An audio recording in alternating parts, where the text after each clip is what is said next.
It is perfect spring weather right now. I can't tell you how perfect the temperature is, and we're here during peak bloom season of the cherry blossoms. While back home, it looks like this. Whoops, that's hard. I have been using this Fujifilm X-E4, which I know came out a little while ago. Over the last week of really using it while I've been here in Japan, I've started to feel like I actually have a grasp on it enough to tell you guys my thoughts on it.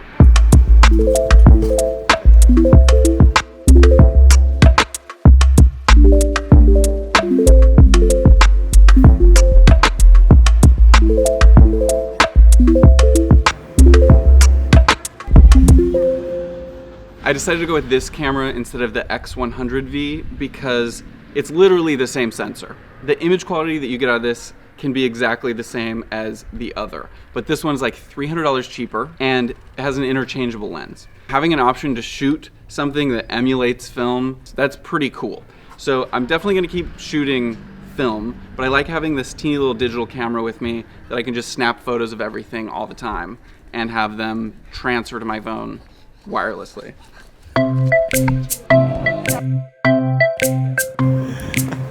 But I'm mostly going to be talking about the photo experience on this camera, which I am really liking. Over the next couple days while I'm here in Japan still, I'll show you what I'm seeing through this lens here on this camera.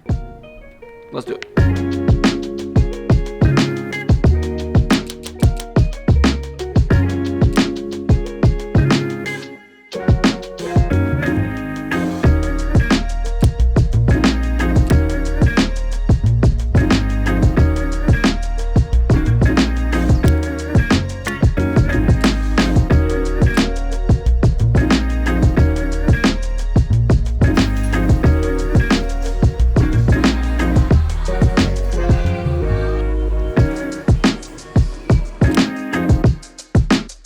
I just want to say that having a little camera like this that can take high quality photos that can just fit in my little bag or just around my neck like this is really inspiring to shoot more photos. I have taken way more than I usually do with like a bigger camera. And then also having a photo focused camera means I'm not mentally trying to switch between like, oh, should I video this? Should I shoot this in slow motion? What lens should I put on it? Eliminating all of those questions and just being like, I have this one lens and I'm gonna take photos, just makes it very focused, and then I can just do that one task. The only lens I have for it, and the one I've been shooting on this whole trip, is this 27mm lens.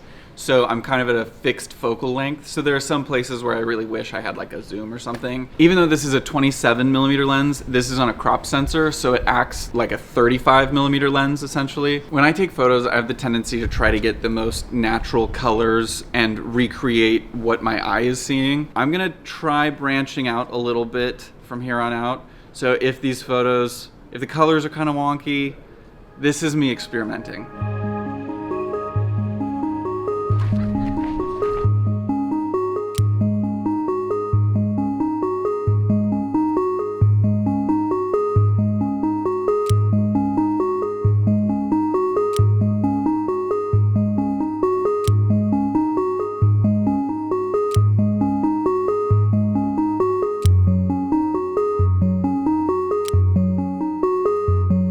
I'm not going to go too deep on the video aspect of this camera in this video, but for its price and its size, it packs quite the punch. If you get an external monitor, you can actually record in 4K 10-bit, and I had one with me on this trip, so I busted it out and got a couple shots through the external monitor. I think the dynamic range is really good and the colors look really nice, but there is no image stabilization in the camera body or in the lens, so with me holding this handheld, it's really shaky. But back to the photography. We visited this place called the Moss Temple, and it was maybe the most beautiful spot we stopped at. It was so peaceful, so well kept, and so quiet.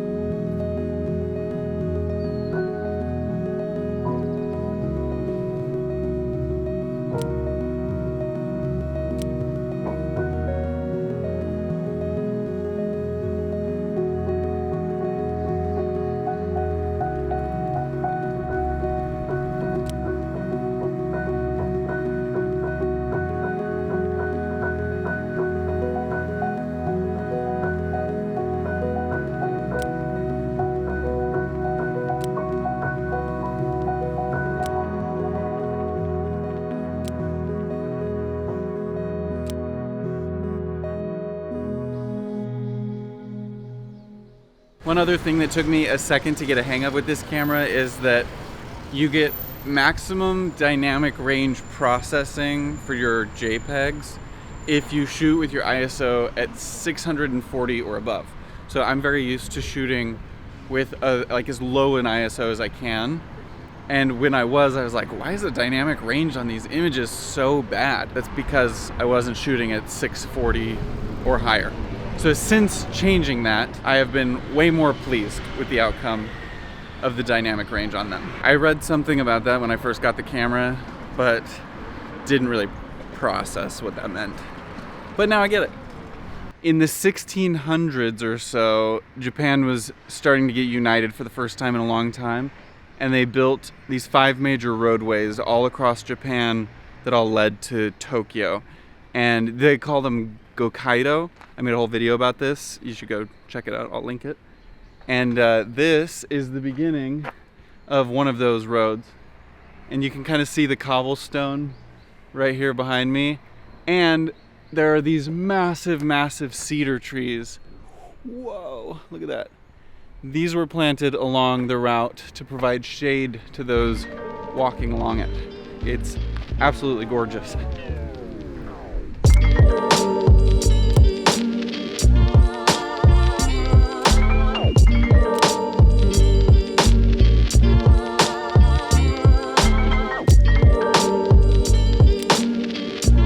This lens has not been the most impressive, but for the price, it's pretty good. It's what you could expect.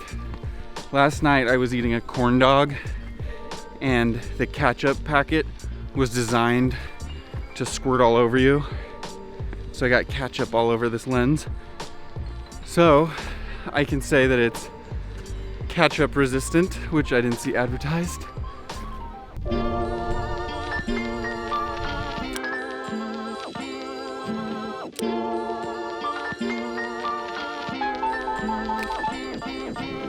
Something about me is that I have a very difficult time getting a straight shot if I don't have a level. So thankfully, I have a level on here that I am constantly using. I brought a little toy with me. So if you're willing to be just a little indulgent for a second, I ordered this lens, which I had Bo pick up for me in New York. Thank you, Bo.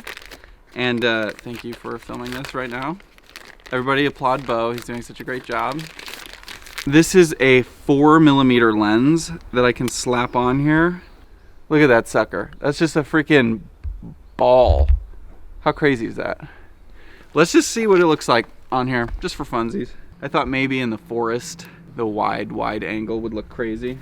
Look at the lens cap. The lens cap is like this dome thing because you can't like clip anything onto the front of this, which also means that you can't put any like filters on the top of it, or like neutral density filters or bloom filters or whatever. Okay, I'm gonna video on here, but look how crazy this lens is. Look, I can see my eyeballs right now and my feet in the same shot, and I'm just standing behind the lens. How crazy is this thing? Whoa, I gotta like make sure to get, look at that. I'm just holding on to the camera right here and you can see my fingers, but look how cool that shot looks.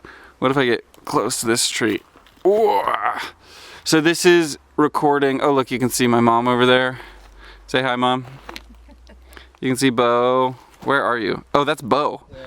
Oh, you look so far away. Whoa. I'm taking a rest. This is so crazy. One good thing about this camera, if you are doing video, is that you can flip this screen, it articulates out. You can flip it up so you can see yourself. So I'm just looking at myself right here like this. And wow, this is such a crazy shot.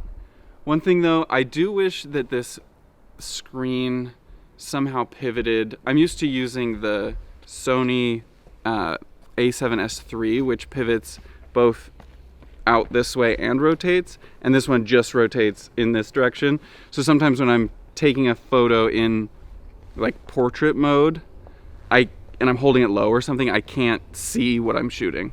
So I'm just shooting video right here internally on this. I have no external recorder, I have no external microphone. So this right here is just 8-bit footage, which means that you're essentially getting less. It's just the amount of color information you're getting in the image. If I had an external recorder, which I actually do in my backpack, but I think I'm probably too lazy to bust out right now, you can get more color information, essentially. So it just depends on how much you care about that. Okay, let's see if we can snap some photos with this crazy lens.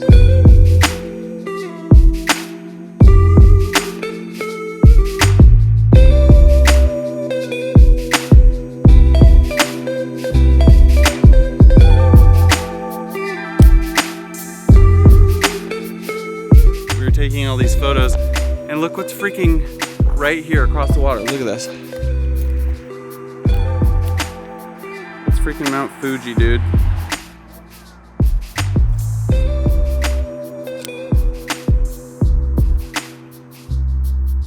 You guys want to try it? We'll try one. Arigato. Thank you. Oh. Now I'm sucking on this. Forgive the audio. It's not going to be perfect because my microphone died and we haven't seen a 7-Eleven because we've been up in the mountains. But we're taking the car back right now so we can catch the train to Tokyo. And I took a picture out the window and I just want to show you what I think is really cool that you can do on this camera. So I'm looking at this photo after I took it. And in my opinion, it's a little bit it's not overexposed, it's just brighter than I want it to be. And I know that I'm shooting with the film grain on really strong, and I can change that in the camera right now before ever exporting it or putting it on my computer or anything. So if I hit menu, right here it's called raw conversion. I click on raw conversion. I can come down to push-pull processing and adjust the exposure down by, I'll just do a stop. The dynamic range I have at 400%, which essentially means that it's kind of pulling up the shadows and pulling down the highlights, which I prefer because I like as much dynamic range as I can get. And then if I come down to grain effect, I can change that to weak, and I could even change the film simulation right here. So right now I'm in this Velveta. Let's change it to, I don't know, classic chrome, sure. I changed the color chrome effects blue to strong, and now that I've set all of these settings, I hit this button on the top, Q, which creates that image. It processes. So this is the first image that I took, and boom, there is the adjusted image that I just did, all within the camera.